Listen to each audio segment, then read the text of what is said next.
Hello. There we are. Hello, hello. We are here, obviously, Plan B Forum, beautiful Logano. Shout out to not only Rumble Live for throwing this on right now, but Tether as well. I have the opportunity to speak with Preston, and we're going to dive into basically everything Bitcoin. So the opportunity to speak with author, entrepreneur, orange pillar, if you will, and throughout this discussion, I think there's going to be many people tuning in. I know on back in the U.S. right now, the time zone a little brutal, so you're going to be watching this a little bit later.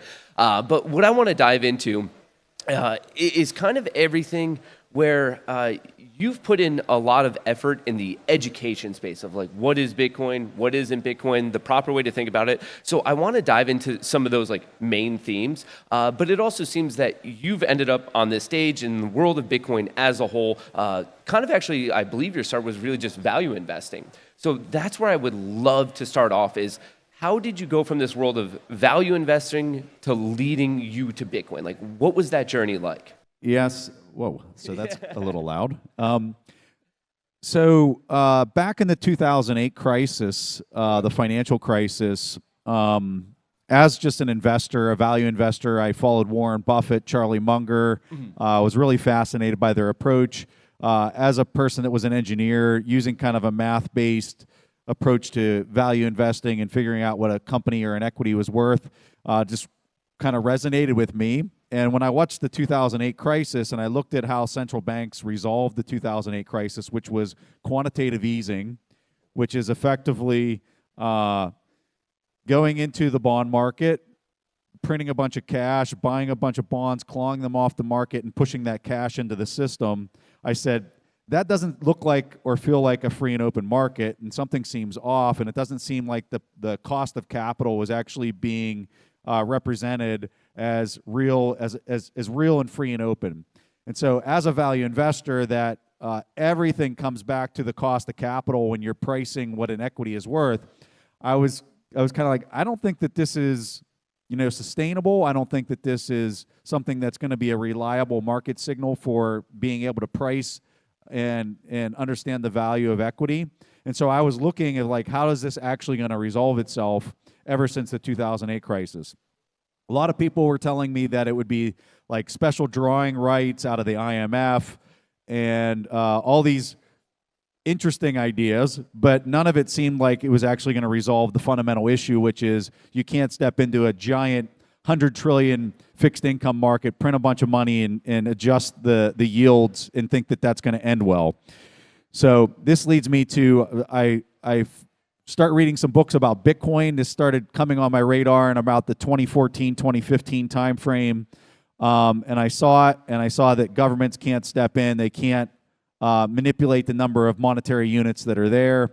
And I said, now this is something that is interesting that I think could actually resolve this debacle of quantitative easing and all the antics that the central banks were doing post-2008 crisis. So that's how I kind of arrived there. I came from like this very fundamental value investing background, trying to perform economic calculation in the market, and looking at what, Warren and Charlie always talk about, your hurdle rate and your risk-free rate being the 10-year treasury. And whenever I saw these antics with quantitative easing, I was saying, well, how can I perform proper economic calculation if this market here is somewhat manipulated or not like free and open? So that's how I arrived here.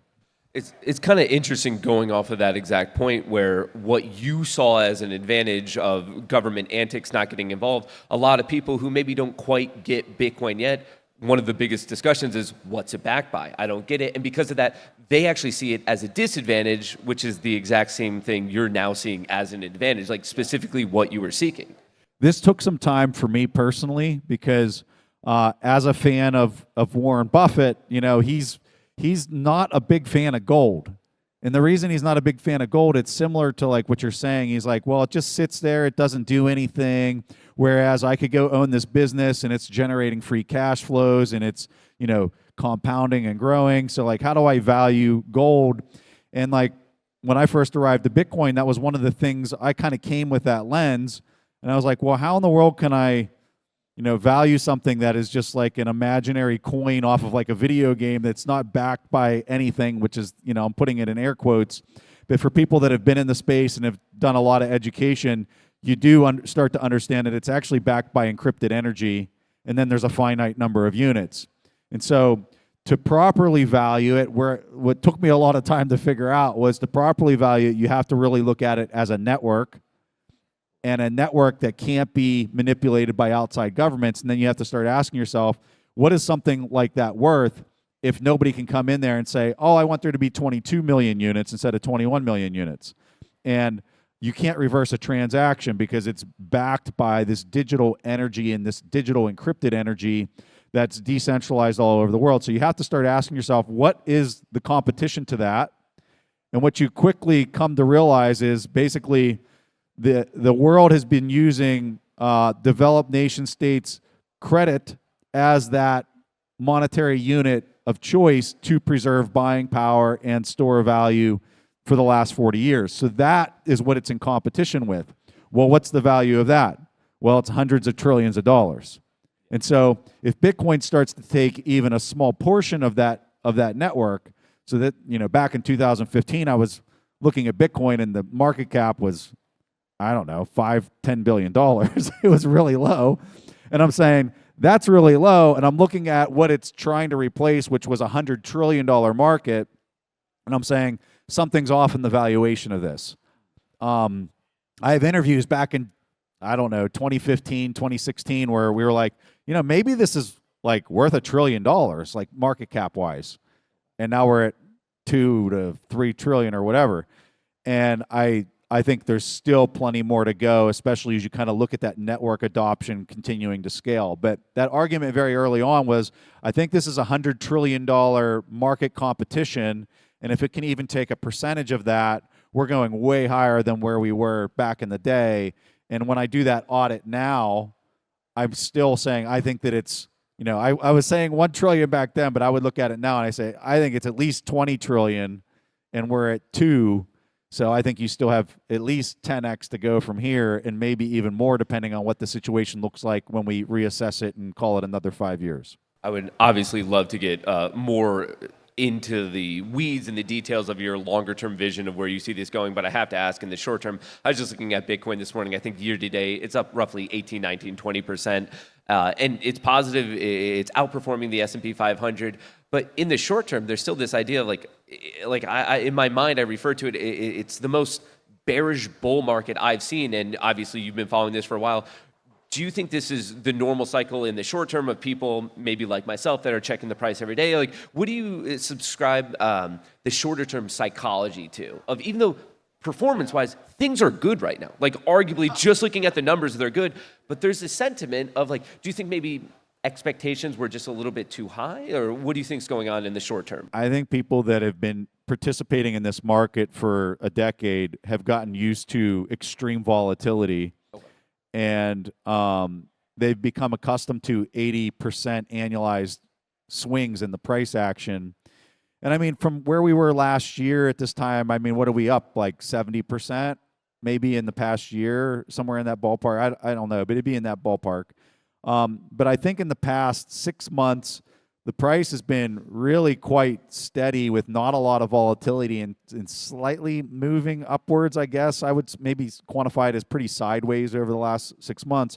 And for people that have become accustomed to these giant swings over the past decade, right now is just extremely boring. And the thing that I've learned in Bitcoin is when it gets extremely boring, hang on, because it's about to get exciting. And that might be in a good way or a bad way. But yeah, when you start getting bored in this space is typically when the excitement's right around the corner. So this is actually a perfect point to jump off of, because recently you've had some commentary of maybe this volatility and the excitement. You've had some really in-depth conversations about a giant fixed income unwind. So what are you looking for in the world of fixed income? And what do you think is going on specifically, well, it's actually globally, but specifically in the US market, and how do you think that's going to translate into the world of Bitcoin and gold? In general, from just like a macro landscape, I think in the coming 6 months, somewhere in the short term, right, in the next 6 months, We seem to be having liquidity issues, and you're seeing that crop up in the fact that the repo market's been completely drained. When you look at bank reserves, they're starting to push under $3 trillion collectively, and typically the central bankers, when we had the repo crisis back in the fall of 2019, you had, and this was their take, was once those reserves start getting pushed 10% below GDP, which is that $3 trillion number that I just said, that's when things start getting a little spicy with respect to spasms in the overnight lending rate, which is a liquidity issue. The banks, the central bankers seem to be pretty aware of this, and that's, I think, why you saw Jerome Powell have his kind of flip in the past month, where he's saying that quantitative tightening is pretty much over and that they're going to have to start easing. I think it all relates to that repo drain and the levels of the bank reserves. So the fact that they're kind of preemptively front running that, I think, is his way of acknowledging that he understands how the system works. He understands that we're in need of more liquidity into the system. But the question really comes down to how much they're going to add more liquidity into it against the impairment that's causing these spasms that you're seeing in the SOFR rates. So what does that mean in the short term? I think that they're going to have to act very prudently. They're going to have to act very quickly if they want to ensure that stability stays in the market. But as far as like how that translates into price action inside of Bitcoin, it really comes down to the pace and the magnitude of how they react to the market. That's a lot of terminology. That's a lot of jargon. But it's also my way, and I'll say it very simply. The price action and the liquidity that comes into these broader markets is dependent on like 10 people sitting in a room clacking on keys of how many more fiat units they're adding into the system. And if they don't do it quickly, you're going to have a spasm similar to what you saw in the 2019 fall. And if they act quickly, like we saw in COVID by the end of like the second quarter of 2020, you saw equity markets rip, you saw Bitcoin rip, you saw everything just take off. And it was in complete reaction to how much liquidity that they added into the system, which was to the tune of like $5 trillion in the span of like a quarter. So how is it going to act here in the coming quarter? Well, I don't know how much impairment's going to happen. I don't know how much magnitude they're going to kind of throw into it to kind of prevent it from continuing the spasms that we've seen in the last 2 to 3 weeks. But it's depending on these couple people that are managing the liquidity supply of fiat, but they have to come with a lot of firepower eventually. So it's going to bid Bitcoin. It's going to bid Bitcoin. It's just a matter of like how much it bids because they're making these decisions in the back rooms. Going off of that, and as you said, whether you're looking at right now, equity market pretty much an all-time high, commodities, crypto, everything is very strong. But do you think that this potential pivot could usher in a new era where I've seen some very, very shrewd takes from you where you're like, well, hang on, actually, if we consider this, if we really denote it in gold or Bitcoin of, actually, sometimes we're just going sideways. I get that it's seemingly going up, but when you consider the devaluation, we'll consider this conversation just say US dollar, it's actually not good, quite at all. So do you think with this potential shift and then continually what's happening with this like liquidity issue, for decades now, the whole thing has just been get in the equities market, just hold it, and you're going to be fine. Do you think that this next upcoming year, 5 years, 10 years is actually going to be different? Do you think we're actually going to go back to maybe a 70s, 80s era of gold and like now with Bitcoin in the scene? Do you think what we're about to see in the markets, let's say from 2025 to 2035, is a whole new phase? I think the big trend change started in 2020, where the previous 40 years leading up to 2020, how you preserved your capital was you bought long duration treasuries. And what it did is because those interest rates kept going down for 40 years, those treasuries, especially long duration, were getting bid, and you were able to preserve your buying power with no issues by saving and preserving all of it in that type of vehicle, the long duration treasuries. In 2020 is, I think, a strategic moment where you saw the 10-year treasury on the U.S. debt, it got to like 50 bips. And when you understand how the pricing of fixed income works, you realize how asinine that is to basically lock money in for 10 years and only get, a 0.5% of return on an annualized basis. The price on that fixed income is through the roof. That regime change, I think, or that trend change of like, how is the world going to store and preserve their buying power, drastically shifted at that moment in time. And I think it's going to continue to persist for the next 2 decades since 2020 on. So the next 20 years, you're going to have a shift of how are people preserving their buying power, because they're not going to do it with long duration debt. So how are they going to do it? They're going to do it with Bitcoin. They're going to do it with things like gold.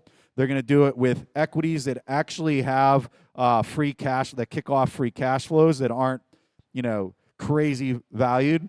And I think that that's going to be a whole lot harder because of everything that's happening with AI, and the competitive advantage of business, of equity, is going to be a lot trickier. So if somebody just wants a way to preserve buying power, I think that the easiest way is you go to things like Bitcoin and gold that have a fixed supply, desirable utility.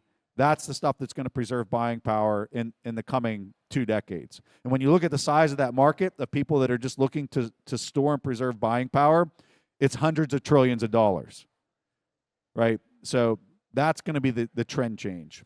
Yeah, I don't mean to put words in your mouth, but it almost sounds like the worst thing to be in is cash, and at least anything else. Like, you need to be in assets, whether it's equity, a house, gold, Bitcoin. It's just, like I said, don't want to put words in your mouth. It sounds like cash is just I would say the worst even option. worse than cash is long duration credit, because you have the inflation risk, and you're also going to have governments that are trying to step into that market and manipulate it.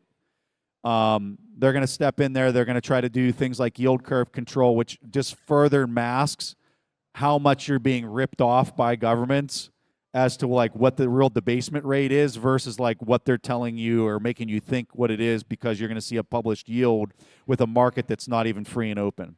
You're seeing that on the short duration side, but I think in the coming like decade, you're going to see them really step out into the longer duration, and they're going to try to make it look like the yields, or they're going to make it look like the inflation is less by trying to fix and peg those yields in a very manipulated way. So obviously this is one of many reasons why clearly you are bullish on Bitcoin. But on the inverse, of course, like there's always risk and reward. So you've had some interesting commentary of, for example, large-scale institutions. Clearly, in the world of Bitcoin, there's going to be a need for capital, but also, as you've said in the past, maybe they're not fully adopting or understanding Bitcoin culture. How do you like reconcile that? The need for capital, and it's good for Bitcoin, but on the other side, maybe they're not getting it to in a certain way. It's to get outside of this system. A certain way to get outside of this system. So, in your mind, how do you put those two things together? I look at Bitcoin as somewhat of an intelligence test, and the people that I find that have figured it out and that are moving there, and this is more on the individuals, and I'm going to get to like the institutions. The individuals that have figured it out have found, like over the past decade, that their buying power and their influence in the world has just kind of like skyrocketed. And I think you're going to see the same dynamic play out just on a higher fractal when you go to institutions. And you're also going to see it play out from a governmental standpoint of the governments that have the authority to really start taking a position and adopt Bitcoin into the way that they think through their finances and managing, Bitcoin-backed debt, right? If a government figures that out, whether they're local or at a very high, like G7 level, the governments that figure this out first are the ones that are going to benefit from it the most. And at the end of the day, it's a collective intelligence test of that institution, of the individual, of the government collectively as they're making decisions. And I just don't really sweat it. I think that the ones that are destined to figure it out because they've studied it and they've done the hard work, the proof of work to understand it, are going to benefit the most. And that's going to attract all the right things and all the right incentives to those people, those institutions, and those governments. Interesting. With that, though, and I fully agree, this idea of an intelligence test and just kind of literally understanding basic trends, but still somewhat at the highest level. Someone, let's say JP Morgan, Jamie Dimon, there's large pushback. Even Charlie Munger, large push. I called it rat poison, venereal disease.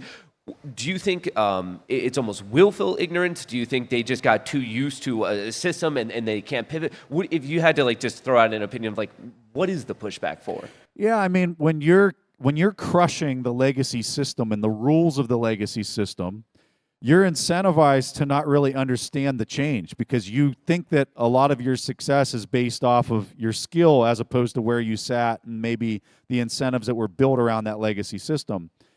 But the one thing that I've learned through nature is it rewards adaptability and understanding of the physical rules of reality. And the physical rules of reality are in favor of Bitcoin because it's based on mathematics and it's based on energy and it's based on all these things that are grounded in like literally physics. So the person that can understand that and can understand that the change that's happening because it's actually a fair system, it's a trustless system, it's a system that benefits the producers as opposed to the consumers. Somebody that, whether they're an individual, institution, or government, I want that person to figure it out. And what's so interesting to me is those are the people that are figuring it out, and those are the future capital allocators of the next generation that are going to properly allocate capital because they're going to be performing sound economic calculation as opposed to where they particularly sit closest to the money printer. So if Jamie can't figure it out, good. If some other big banker can't figure it out, good.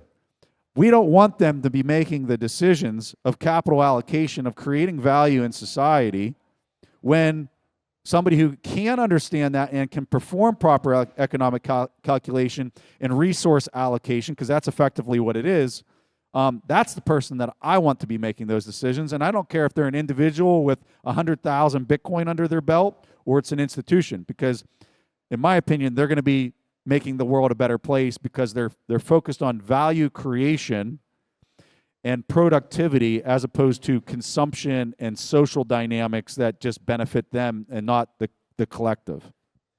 So with that, in a general sense, obviously, you're of the mindset that you're optimistic. There's good things coming. To the other side, though, what are the things where if things were to go wrong or a hiccup, like what keeps you up at night? Like, is it, do you think about quantum computing? Do you think about infrastructure issues? What's on your mind that you're like, okay, like, I'm happy with it, but this is like what I'm really paying attention to for the negative case? I don't see too many risks for Bitcoin. The quantum piece, and I'm on a panel tomorrow, moderating a panel for quantum, just because of the way consensus works in Bitcoin, it's the strength. But on a particular issue like quantum, that's a little bit of a weakness because we got to get collective consensus behind like what the right thing to do moving forward is. And when it comes to quantum, everybody's got an opinion on what the timeline is. And a lot of the times, my take that I've seen people that have like really early predictions on when you're going to have quantum computers capable of cracking existing keys or legacy keys. They typically seem to be financially incentivized and in that space, and they're trying to raise money for further research and whatnot.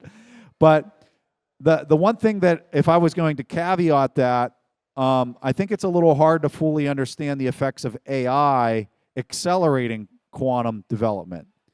As AI, it's moving out at a breakneck pace. I suspect that quantum's going to assist pretty heavily on just accelerating some of the timelines of the hardware. Like we literally saw Microsoft back, I think in January of this year, made their announcement about their topological processor for their Majorana 1 quantum computer. They're saying that they think that they might have 1 million qubits by 2030. Whether they're fully entangled, I think that's a little suspect, and I don't think that it's going to be fully entangled. And they never talk about what the noise ratio is, whether that's 10 to 1 or 100 to 1 or what. So the number of logical qubits that you would get versus the the physical qubits, because the million is a physical qubit number. And I think all of this stuff is interesting, but I think if you're going to talk to one risk, the community does need to get through some type of quantum upgrade, whether that's happening in the next 10 years or 20 years. We need to come to an upgrade for the protocol to be able to make it quantum proof. And I don't see a lot of talk there, and a lot of discussion within the community on the particular topic. And I think that it's something that we probably need to bring more to the forefront, have more discussions.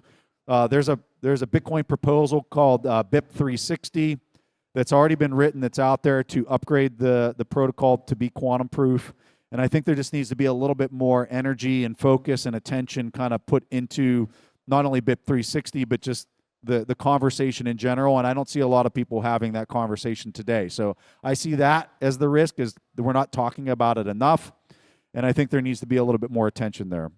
Very, very interesting. So to really wrap this up, I suppose, whatever probabilities you ascribe to the good, the bad, the ugly, everything in between, and whatever you think the likely output is, what do you think Bitcoin, the price, the culture, just like it in general, where do you think we're in 1, 5, and 10 years? How are you seeing the likely pathway forward?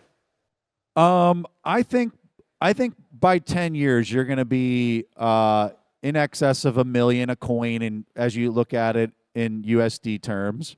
I don't see much hesitation in saying that. I kind of subscribe to, like, when I'm looking at what I think price predictions are, I kind of just subscribe to power law. And the power law right now is suggesting that you're about 40% annualized compound annual growth rate of Bitcoin. I think the reason that the power law has had such good historical mapping to the math of it, and you have such a strong R-squared value when you're looking at it, is just because when you look at the fiat system and you look at how much the M2 growth rate is, it's actually very consistent when you look at it from a global collective standpoint. And that growth rate's about 12 to 14% annualized. So if you take all the fiat money in the world and you look at, like, if you combine it all together and you map out, like, what is it growing at? It's growing at like 12 to 14% annualized. And so why do I think that the power law and Bitcoin is kind of mapping in the way that it is? I think it's heavily dependent on how consistent the M2 growth rate is, and also, like, watching the long duration credit market really kind of unwind. I think some of those factors are why Bitcoin is having this network adoption rate of around that 40% annualized. It's decreasing, but I think once you get to a certain threshold, and for me, I think that threshold is about $1 million a Bitcoin. And the reason I say that is I think that there's a psychological factor that's going to really start to play in, where 100 Satoshis is 100 cents, is $1. Okay, it's going to be $1. And once you get to $1 million of Bitcoin, 100 Satoshis is $1. And I think that that's going to be at parity with 100 cents, 100 Satoshis. And I think you're going to start having this psychological effect of people all around the world that are now starting to pay more, because I think you're going to see that really take off in the coming decade, is Bitcoin being used as payments. I think once you start getting 100 sats is pretty much the equivalent of 100 cents. You're going to start to see people using it more for payments, and I think you're just going to kind of see it start to really take hold at about that mark. So you're within a decade of that really kind of taking hold. Whether it's 4 years or 10 years, I don't know, but you're within the decade of it really starting to take hold, in my humble opinion. Definitely sounds like we have some wild times ahead, but we're going to wrap this up. Obviously, thank you very much for your time and your thoughts. For anyone listening, if you want to know more of Preston's thoughts, I highly encourage you to check out Bitcoin Fundamentals. It is your show, some great commentary, great content. But once again, welcome to the event. Thank you for your time, and it's going to be a good one. Thank you, Matt. It was fun.